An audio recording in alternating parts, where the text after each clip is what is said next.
Hi, everybody. Welcome back to CAEL Live. I hope your year has been good so far. In today's episode, we're talking about volunteering.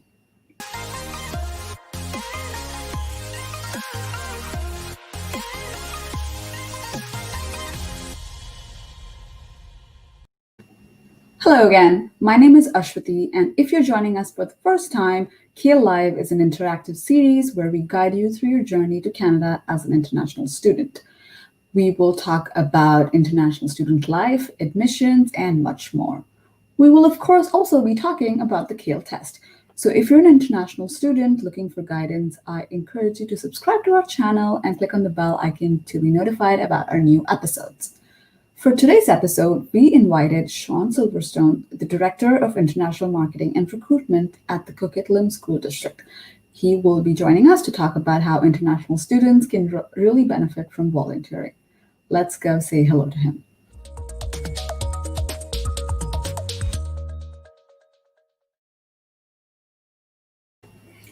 Hi, Sean. Thank you so much for joining us. We are really happy to have you here. How are you doing? Well, hello. I'm doing very well. I hope everyone in the world is out there staying safe, and thank you for having me a part of this show. Of course. So before I get started with our volunteering questions, I do want to know a little bit about you and what you do at your institution. Yeah, so I've been involved in the education field for about 17 years now. I've had the opportunity to work at a public post-secondary, and I've had the opportunity to work at 2 different school districts. I play an active role in the international community. I've volunteered as a mentor and as part of the BC-CIE mentorship program. I'm a member of CAPSI and CBIE, and I was also the former treasurer of IPSIA. I currently work at the Coquitlam School District as the Director of International Marketing and Recruitment. And Coquitlam is a public school district with about 70 schools and 32,000 students. And our international education program was actually started back in 1999 by Patricia Gartland, who is now the CEO and superintendent of Coquitlam School District. So in my role, I'm responsible for the development, planning, research, and implementation and administration of the international education, marketing, and recruitment. So I'm responsible for both the internal and external marketing efforts in support of an overall presence in about 40 countries around the world. Wow, sounds really good. And since you have such a vast experience, that is perfect for the show because we are talking about international students, and one of the kind of assumption that I see with a lot of international students, maybe not the ones that are starting in Canada in high school, but especially the ones who are coming as higher education aspirants, is the assumption that volunteering doesn't benefit a lot of people, and that's why we're here to talk about this. So I want to ask you, why is volunteering important for international students? Yeah, there's a number of different things I can think of. It connects you with others. So you get an opportunity to really practice your English, make some new friends, get to know your community where you're going to be studying. It helps you to build new skills. I think also it really gets you to build self-confidence and self-esteem. Keeping you active, get you out of your school and maybe away from your homestay for a bit. It's also important for physical and mental health. I find that to be a really key part of, trying to avoid what is known as culture shock. So volunteering can really help with that. It also helps, develop a sense of purpose. You get to figure out what you like and what you don't like and what you value. You can help you to forget about your own problems and focus on really helping others. And I think it's also really important for building your career and building your resume, really help you to set you apart from others, especially later on in life when you're applying and, going to possibly receive your work permit and you don't have any job experience. Having that volunteer component can really be a key factor. And then, of course, if you're looking to come from K-12 into the university, this is really going to help you with your university application. It's going to set you apart.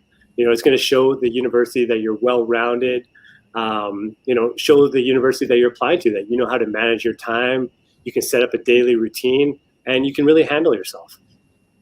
Wonderful. And you touched you just spoke about how it helps you in terms of applications, and you also touched a little bit about how it can improve your soft skills. I'm also curious to know how it can help you in your career in the future, even if it's not directly involved with your industry? Yeah, I mean, going back, I think definitely is going to help you with that university application. I always like to think about that. So, you know, I travel with a lot of the universities and they're always talking about that. So volunteering in an area that you're going into, it's going to really allow you to figure out, you know, if this is something that you want to spend the next 4 years of your university life, you know, pursuing. It can help you to figure out, you know, if this is something that you're going to be, that you really want to do, or if there's something somebody just told you that you'd be good at. So if you don't like it, you can always think about, you know, pursuing another career path. Also helps you really develop, you know, those time management skills, so critical. So your time becomes more scheduled, you know, you're not able to put stuff off. You develop that mentality of I really need to work on my school projects now since I might be volunteering later in the week. So you learn about balance. And employers really want to see that. They want to see that you can perform a variety of tasks, you know, activities outside of your everyday life while still maintaining a high standard with your responsibilities. Since you brought up employers, I'm going to ask you another question along the same lines. Let's say that somebody has just graduated from their college and they're applying to their first job. And, you know, something that a lot of people talk about is that, you know, you don't have a lot of experience when you're joining, and then you really want to kind of show, and yet you want to show that you have certain skills in your resume. So when you add volunteering to your resume, what is the employer learning about you? What impressions does the employer gets reading that you have volunteered on your resume? Yeah, I think right off the bat, when they see that, you know, you've been doing something outside of just the academics, is that, you know, you've had the opportunity, like I was saying, to find that kind of balance.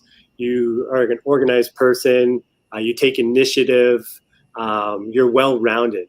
So things like that, you know, a lot of the employers really want to see that when you're applying to them, is that you've done something other than just the schooling. I just talk about portfolio, having that full portfolio of things that you've done, not only just the academics, but maybe you volunteered, you played on a sports team, you've been involved in your community. This is really, as I keep saying, it's going to set you apart from other applicants, and it's going to set you apart university or career-wise when applying for that job. Wonderful. And continuing a little bit about how to make the most of volunteering experience for yourself. When somebody is volunteering, what can they do during their volunteer work to make the most of that opportunity?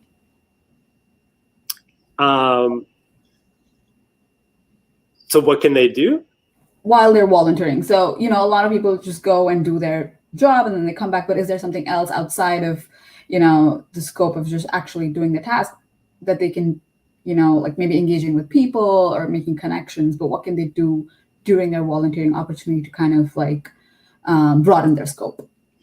Yeah, I think this is where they really get to learn about a different sort of skill set that you're not going to be able to have that opportunity in school. So learning about kind of, if it's an industry that you're thinking of, you know, maybe the private sector, learning about how that operates. So everything from the staffing to scheduling the staff and to counting. So you're really getting an inside look into that workforce. And I know, as I'm talking about, if this is something that you want to pursue later on in your career, you can get an understanding of, you know, is this your passion?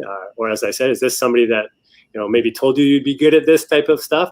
But getting that inside look at those actual the jobs and looking at the job market from that different angle will really help you. And once again, meeting new colleagues, they can become your friends. You know, lifelong friends are developed from the workplace. So I think there's an opportunity to do that. And then for students that are coming from overseas and English is not their first language, this is a great way to improve their English.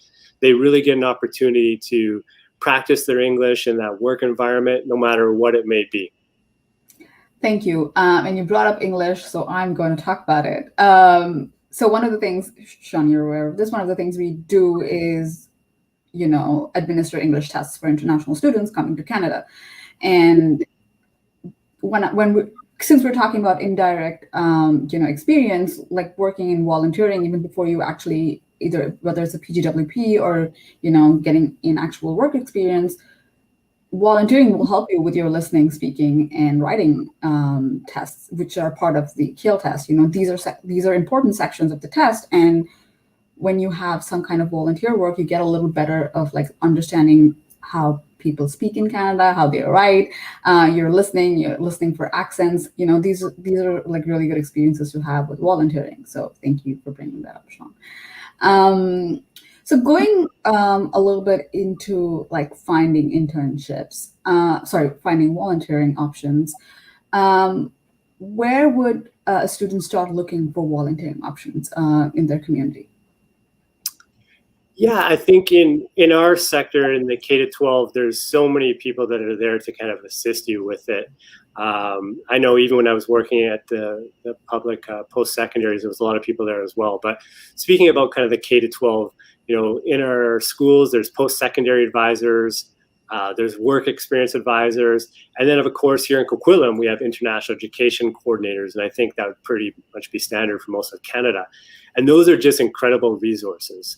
So, volunteering can be an important part of the international students' school program, and they can even receive school credit. So in our schools, students can sign up for something like Work Experience 12A, and this is credit towards graduation. So students should probably do this before they start volunteering. They can learn about, workers' rights and responsibilities, and even that they have the right to refuse unsafe work. So even in these schools, many of them have like a job board for volunteering. So local organizations will usually contact the school and let them know about those volunteering opportunities. So it might be posted on there. And then of course that, like I was talking about, the post-secondary advisor is a great person to connect with. Volunteering is also part of one of the programs in our schools called Career Life Connections. So this is a grade 12 course, and one of the requirements is for a student to do 30 hours of volunteer work. So there's a win right there. So international education students, they get a hand with this so they can really learn about, what's the rights of a young worker in Canada.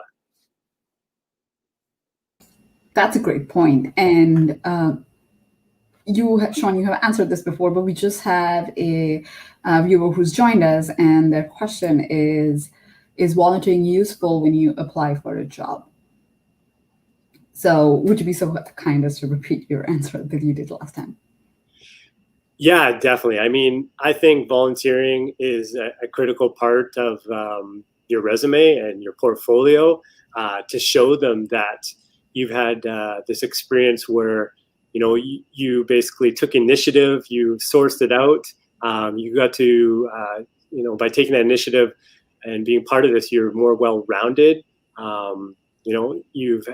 You've learned organizational skills, and you've learned that incredible part about balance. And this is something that employers are going to want to see, because when you are out there in the work environment, there's also your outside life. And it's all about creating that balance between work life and personal life. So these are things that employers really look highly upon, seeing that somebody's took the initiative and, wanted to be part of something and contributed, and possibly in their local community. And maybe it's, not even something to do with their career path. Maybe it's just something to help out in their community. So there's so many different things that a volunteer, having that on your resume can really make a difference and set you apart from those other applicants. And it has become a lot more competitive out there. So whether it's a university application or a work, job that you're applying for, volunteering is going to play a critical part in your resume. You're right. Actually, one of the things that helped me as well is that I used to volunteer for a youth community back home in India, and I used to teach them basic English. And I used to be something that I used to add in my resume without really realizing how much it kind of impacted my career growth, because here I am working for an English testing company. So it's really interesting. And, something that you said, like what you were talking about is right. Like it does help. You just don't know how it's going to help. So it's always better to have some experience with it. Continuing. So we have another question from the same person. As an international student, do we need a special permit to volunteer? Well, in the K to 12 sector, you're able to volunteer for as part of these programs that we offer. So there's, like I was saying, Work Experience 12. This is one of the classes, and there's also another class, Work-Life Connections, and that one involves doing about 30 hours of volunteering as part of this. So you wouldn't need a permit for that, for the volunteering. In the post-secondary world, I know as part of the academics, you can get a work permit as part of that, and you're able to work a certain amount of time while you're taking full-time studies. And so volunteering, you definitely have to look into that to make sure that if there's some sort of compensation, then it might be a requirement to have the work permit. But in the K-12 sector, if we're not receiving any financial compensation for it, then you would not need a permit to be part of it. Wonderful. Thank you so much for that answer. Jimmy, I hope Sean was able to answer your question. Going back to the set of questions we have for you, let's talk about the current situation. Due to COVID, are volunteering options limited? Yeah, I think this is an interesting question. I think right now there's just so many things going on in various industries, and I think a lot of the organizations could be short-staffed, and there is still opportunities, especially in the community. So I think it's important to, if you're going to volunteer at that organization, to make sure that you check with them that they have a safety plan, if there's personal protective equipment that will be provided. So I think to answer the question, I think there is still a lot of opportunities out there to volunteer, whether that be in a workplace environment or whether that be with a local club or some other community program or church. I just think there's so many things out there that you could be part of. Great, thank you. So we have last two questions for you. And so I just wanted to ask you, what is your advice to students who are looking to volunteer?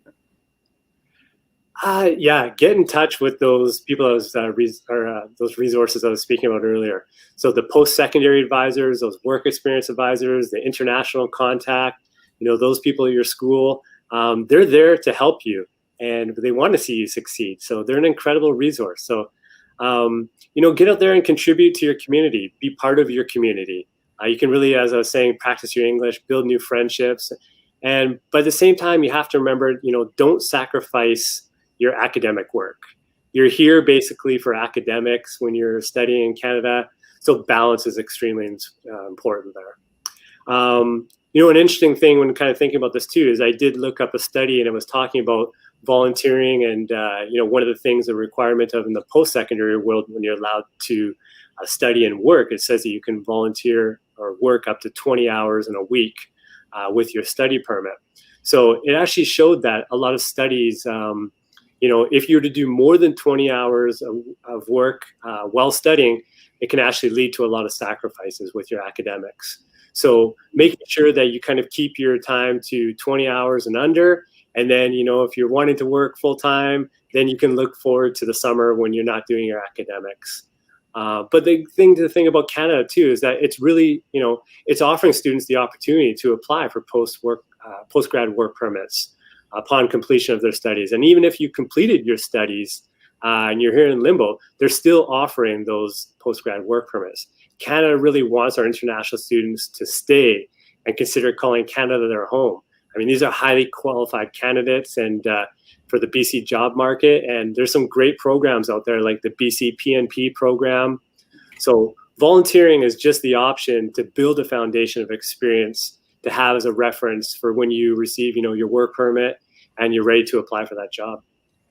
That's a great piece of information. I was not aware of any of that. And it's good to hear because, a lot of the times people who are watching this video watch it a lot later. And like their students who, like I said, are just looking for options to apply for higher education here. So this information is really, really useful. Okay. So before I let you go, I would like to know if you have any stories of volunteering experiences you'd like to share with us.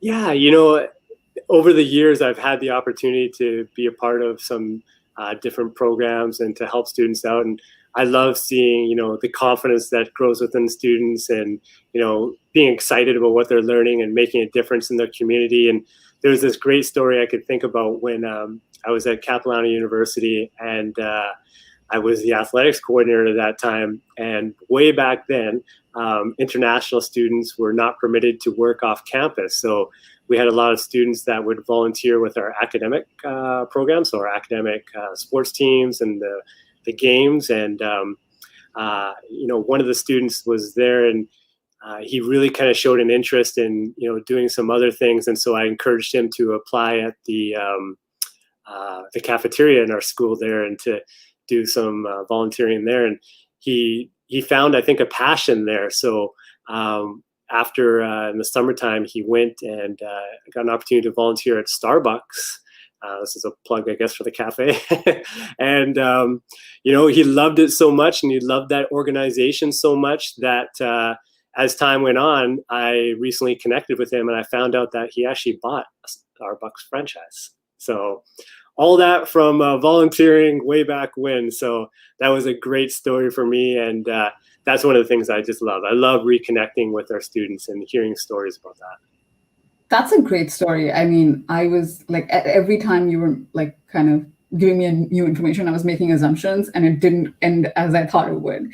So thank you so much for sharing that. That's very interesting and very inspiring. We have a last question. Jimmy, thank you for asking your questions. You're actually asking really good questions. Do you obtain a document or proof when you're volunteering? Yeah, I think with in grade 12 here, as I was saying, that Career Life program and the Work Experience 12, then yeah, they have a sheet that you would be submitting to your employer or to wherever you're volunteering, and they would sign off on the hours that you accrue. And this would be taken back to your school, and so that would help to give you the credit for your program. So each one of the institutions definitely has like a volunteer sheet that you would get wherever you're doing your volunteer work at to sign off on the amount of hours. So it's important for you to keep track of your hours and keep a daily schedule, and make sure that you get whoever your supervisor is or whatever have you to sign off on all that. Wonderful. Thank you for answering that, Jimmy. I hope that answers your question. And I said I will let you go, but I realized that I missed the last question, which is a very important question for us. Could you tell us, you said that you have a lot of post-secondary education experience as well. So I would like to know, what's your favorite part about working with international students? Yeah, great question. As I mentioned, and I started off as the athletics coordinator back at Capilano way back when. And when I was there and we were getting our students to volunteer at our sports games, I really got to know a lot about them. And I fell in love with the whole entire idea of international education. And so when an opportunity came available at that institution, I applied for the job and got in there. And I think my favorite thing about that was that I just really got to learn so much more about the students. So learning about, where they came from, hearing their story, and seeing the passion and the excitement when they spoke about, their culture, their country, the people, sharing of the food. That was just something that was just so exciting. And it really made me fall in love with international education. Here we are 17 years later. And then on the flip side of that, I love sharing information about Canada. I was born and raised in Vancouver, so I do know the area fairly well, and I love just sharing all the secrets of Vancouver and Canada, and talking about our culture and assisting the students, and really seeing them grow and flourish within Canada is just such a wonderful thing. And being able to connect with them years later, graduates all around the world, and spending some time with them and reminiscing about their experiences in Canada, and seeing how much of a factor that they played in my life, and maybe how much I or even a little bit helped them to figure out what they wanted to do. It's so gratifying. It's such a great experience, and I just love international education, love hearing their stories. Thank you for sharing that. That was really nice to hear, and it was really beautiful because I was also an international student. So whenever I hear people talk about international students that way, it makes me really happy. I also heard that you have secrets about Vancouver, which I'm going to ask you after this episode because I would like to know that. But anyway, thank you so much for joining us, Sean. Like I said, you've provided amazing information, and people who are going to watch this I'm very sure they're going to benefit from the information that you gave us. So thank you so much for joining us. Thank you very much for having me, and best of luck to everyone out there. Great.